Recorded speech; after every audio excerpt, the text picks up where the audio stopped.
मतदारांना जागृत करावं लागेल आणि आपण सुद्धा मैदानावर डटून उभं राहावं लागेल.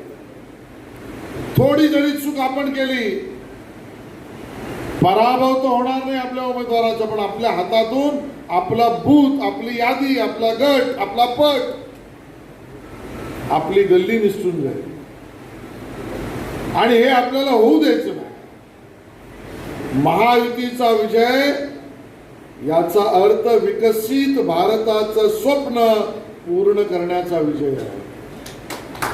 महायुतीचा विजय याचा अर्थ 2047 ज्या वेळेला भारत स्वतंत्र होईल त्यावेळेला अमेरिका, युरोप सारखा भारत जगातील डेव्हलप्ड विकसित देश होणार आहे.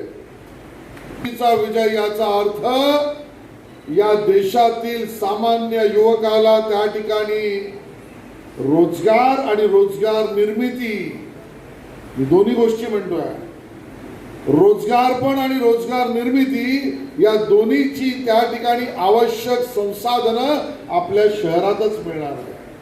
तिचा विजय याचा अर्थ माझ्या माता भगिनी दिवस असो वा रात्र निर्भीडपणे तर जगतील, पण स्वतःचं जीवन जगताना माझ्या माता भगिनी त्यांच्या हाताला असं काम मिळेल की आपल्या पती बरोबर आपल्याला 2 पैसे कमवण्याची संधी आपल्या घरपोच मिळणार.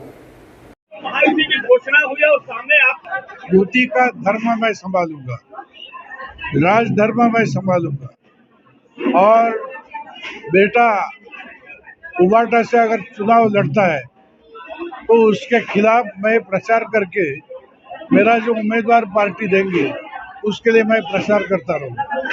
महायुति की बात आती है सर, जैसे अब अजित पवार जी हैं और एकनाथ शिंदे जी हैं और यहाँ पे जो अपने देवेंद्र जी है, ये महायुति का है. इसमें आप किस तरह से महायुति को जिताने का किस तरह से प्रचार करेंगे और 400 पार की बात आई है? हाँ जरूर ना, 405 कभी एक एक लोकसभा क्षेत्र हम पकड़ के बैठेंगे तो ना, ये जिम्मेदारी एक एक लोकसभा की है. जैसी मेरी लोकसभा जहाँ मैं खासदार हूँ, जहाँ मैं चुन के आया हूँ, मुझे चुन के दिया किसने? शिवसेना ने, बीजेपी ने, आरपीआई ने. तो अभी मेरी जिम्मेदारी है, मैं चुनाव भले नहीं लड़ता हूँ लेकिन मैं काम किया 10 बरस, मेरा तजुर्बा इधर, तो मेरा कैंडिडेट को उठा के उसको खासदार बनाने का ये समाधान मिलेगा कि 400 बनने के लिए कम से कम 1 महीने दिया, अब शब्द दिया. इस 400 में सर नहीं, मैं नहीं लड़ूंगा, मैं नहीं लड़ूंगा. मैं लड़ूंगा इसलिए कि जो अमोल अगर चुनाव लड़ता है तो उसके खिलाफ चुनाव लड़के उसको हराने के बदले में मैं मेरा युति का जो उम्मीदवार है उसको जिताने के लिए मैं काम कर सकता हूँ और आसानी से कर सकता हूँ. मैं चुनाव लड़ूंगा. कोई लोग बोलेंगे चुनाव लड़ता है जरा कम जोर लगता है, बैक फुट में गया, अमूल के लिए जरा पिताजी पीछे हटे हैं, ऐसी कोई बात नहीं होनी चाहिए. 400 पार की बात अब आ गई है.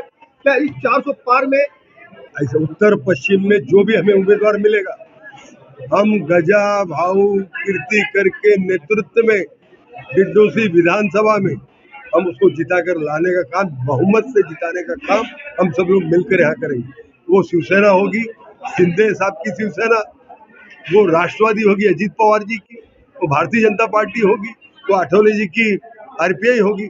हम सब मिलकर संगठित होकर इकट्ठित होकर हम ये युति परिवार के सभी सदस्य हमारे जो उम्मीदवार है उसको जिताने का काम करेंगे.